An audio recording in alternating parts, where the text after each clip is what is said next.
ಮತ್ತೊಮ್ಮೆ ಹಾಡಿ ಆ ಒಂದು ವೈರಲ್ ಆದಂತಹ ಹಾಡಿನ ಬಗ್ಗೆ ಸಾಕಷ್ಟು ಮೆಚ್ಚುಗೆಯನ್ನು ಕೂಡ ವ್ಯಕ್ತಪಡಿಸಿದರು. ಇನ್ನು ಪ್ರಮುಖವಾಗಿ ಆ ಒಂದು ಹಾಡನ್ನು ಹಾಡಿದಂತಹ ನಿತ್ಯಶ್ರೀ ನನ್ನೊಟ್ಟಿಗಿದ್ದಾರೆ. ನಾನು ಅವ್ರನ್ನ ಮಾತನಾಡ್ತಾ ಹೋಗ್ತೀನಿ. ನಿತ್ಯಶ್ರೀ, ಇತ್ತೀಚೆಗೆ ನೀನು ಹಾಡಿದ ಹಾಡು ಸಾಕಷ್ಟು ವೈರಲ್ ಆಗಿದೆ, ಅದ್ರ ಬಗ್ಗೆ ಹೇಳೋದು. ನಾನು ಅದನ್ನು ಫನ್ಗೋಸ್ಕರ ಆಡಿದ್ದಷ್ಟೇ. ಅದು ಇಷ್ಟೊಂದು ವೈರಲ್ ಆಗುತ್ತೆ ಅಂತ ಗೊತ್ತಿರಲಿಲ್ಲ, ಎಕ್ಸ್ಪೆಕ್ಟ್ ಕೂಡ ಮಾಡಿರಲಿಲ್ಲ. ತುಂಬ ಖುಷಿ. ಈಗ ನಿನ್ನ ಸೋಷಿಯಲ್ ಮೀಡಿಯಾ ಪೇಜಲ್ಲಿ ಎಷ್ಟು ಫಾಲೋವರ್ಸ್ ಇದ್ದರು? ಆ ಹಾಡು ಹಾಡಿದ ಮೇಲೆ ಎಷ್ಟು ಜನ? ಹಾಡಾಡೋಕ್ಕಿಂತ ಮುಂಚೆ 150 ಇದ್ದರು. ದೆನ್ ಇವಾಗ 45K ಅರೌಂಡ್ ಅಷ್ಟಿದ್ದಾರೆ. ಈ ಥರದ್ದು ಈಗ ಹಾಡಿರೋ ಹಾಡಿದೆಯಲ್ಲ, ಅದು ಯಾವ ಸಿನಿಮಾದು, ಯಾವ ಹಾಡು ಅಂತ ಮತ್ತೊಂದು ಹೇಳ್ತೀಯ? ನಿಜವಾಗ್ಲೂ ಗೊತ್ತಿಲ್ಲ ಅದು ಯಾವ ಫಿಲ್ಮ್ದು ಅಂತ. ಲೈಕ್ ಅದು ಡೈರೆಕ್ಟರ್ ಕೂಡ ಗೊತ್ತಿರಲಿಲ್ಲ, ಜಸ್ಟ್ ಆಡಿದ್ದಿದೆ ಅಷ್ಟೇ. ಯಾಕೆ ಆಡಬೇಕು ಅನ್ನಿಸ್ತು? ಎಲ್ಲಿ ಆಡಿದ್ದು, ಯಾವಾಗ ಆಡಿದ್ದು?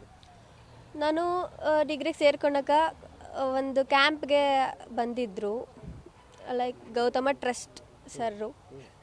ಅಲ್ಲಿ ಆ ಕ್ಯಾಂಪ್ಗೆ ಸೇರಿಕೊಂಡು ನಾನು ಕಂಸಾಳೆ ಎಲ್ಲ ಕಲಿತೆ. ಕಂಸಾಳೆ ಕಲಿಯುವಾಗ ಡ್ಯಾನ್ಸ್ ಮಾಡಿ ಸುಸ್ತಾಗಿದ್ದಾಗ ನನ್ನ ಫ್ರೆಂಡ್ಸ್ ಎಲ್ಲ ನಗಿಸೋಣ ಅಂತ ಆ ಸಾಂಗ್ ಆಡ್ತಿದ್ದೆ. ಅದನ್ನ ಸರ್ಗಳು ಕೇಳಿಸ್ಕೊಂಡು ವಿಡಿಯೋ ಮಾಡಿ ಅಪ್ಲೋಡ್ ಮಾಡಿದ್ರು. ಅದು ಅಷ್ಟೊಂದು ವೈರಲ್ ಆಯಿತು. ಅದು ಹೂವಿನ ಬಾಣದಂತೆ ಯಾರಿಗೂ ಕಾಣದಂತೆ, ಹಾಡಿನ ಸಾಲಿನಲ್ಲಿ ಮೂಡಿದ ಪ್ರಾಣದಂತೆ, ಚೇತನವಾದಂತೆ ಬಂದೆ ನೀನು, ನೀ ಬಂದ ಮೇಲೆ ಬಾಕಿ ಮಾತೇನು.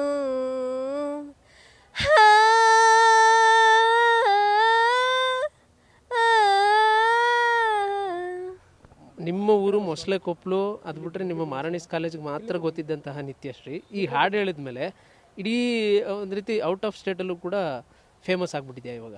ಸೊ ಮನೇಲೆಲ್ಲ ಏನಂತಾರೆ? ಮನೇಲೆಲ್ಲ ಖುಷಿ ಪಡ್ತಾರೆ, ಯಾಕಂದರೆ ನಾನು ಎಲ್ರಿಗೂ ಗೊತ್ತು, ಎಲ್ಲರೂ ನನ್ನ ಗುರ್ತಿಡಿತಾರೆ, ಇದು ಅಮ್ಮನೇ ಅಲ್ವಾ ಅಥವಾ ನಿತ್ಯಶ್ರೀನೇ ಅಲ್ವಾ ಅಂತ. ತುಂಬ ಖುಷಿ ಪಡ್ತಾರೆ. ನಿಮ್ಮ ಟೀಚರ್ಸ್ ಎಲ್ಲ ಏನಂದರೆ? ಯಾಕಂತಂದರೆ ಈಗ ನೀನು ಓದ್ತಾ ಇರೋ ಕಾಲೇಜುಗಳಲ್ಲೂ ಆ ಥರದೊಂದು ಎಕ್ಸ್ಪೆಕ್ಟೇಷನ್ ಇರ್ತವೆ, ನಮ್ಮ ಸ್ಟೂಡೆಂಟ್ ಇವಳು ಆ ಥರ ಅಂತೇಳಿ. ಟೀಚರ್ಸ್ ಕೂಡ ಹೇಳಿದ್ರು ನಮ್ಮ ಸ್ಟೂಡೆಂಟ್ ಇವಳು ಅಂತ. ದೆನ್ ಫೋಟೋಸ್ ಎಲ್ಲ ತಕ್ಕೊಂಡ್ರು ಅಷ್ಟೇ. ದೆನ್ ಅಷ್ಟೇ. ನೀನು ಯಾವ ಊರು, ಏನು ಓದ್ತಾ ಇದೆಯಾ, ಎಲ್ಲಿದೆಯಾ ಇವಾಗ? ನಾನು ಇಲ್ಲೇ ಹಾಸ್ಟೆಲಲ್ಲಿದ್ದೀನಿ, ಮಹಾರಾಣಿ ಕಾಲೇಜಲ್ಲಿ. ನಾನು ಮಂಡ್ಯ ಜಿಲ್ಲೆ KR ಪೇಟೆ ತಾಲೂಕು ಮೊಸಳೆಕೊಪ್ಪಲು ಅವಳು. ಅಪ್ಪ ಫಾರ್ಮರು, ಅಮ್ಮ ಟೈಲರು. ನಾನು ಇಲ್ಲಿ ಬಂದಿದ್ದೀನಿ ಡಿಗ್ರಿ ಓದೋಕ್ಕೋಸ್ಕರ. ಏನು ಓದೋ? ಡಿಗ್ರಿನಲ್ಲಿ ಯಾವುದು? BBA. ಫ್ಯೂಚರ್ಲಿ ಏನು ಕನಸಿದೆ ನಿನಗೆ? ಈಗ BBA ಮಾಡ್ತಾ ಇದೆಯಾ, ಏನು ಕನಸು, ನಿನ್ನ ಗುರಿ ಏನಿದೆ? ಗೋಲ್ ಅಂತ ಅಂದರೆ ಸ್ಟಡೀಲಿ ಮುಂದೆ ಬರೀಬೇಕು.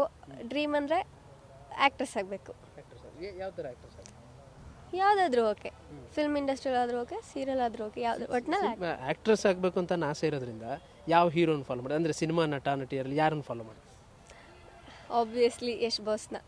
ಅದಾದಮೇಲೆ ರಾಧಿಕಾ ಮ್ಯಾಮ್.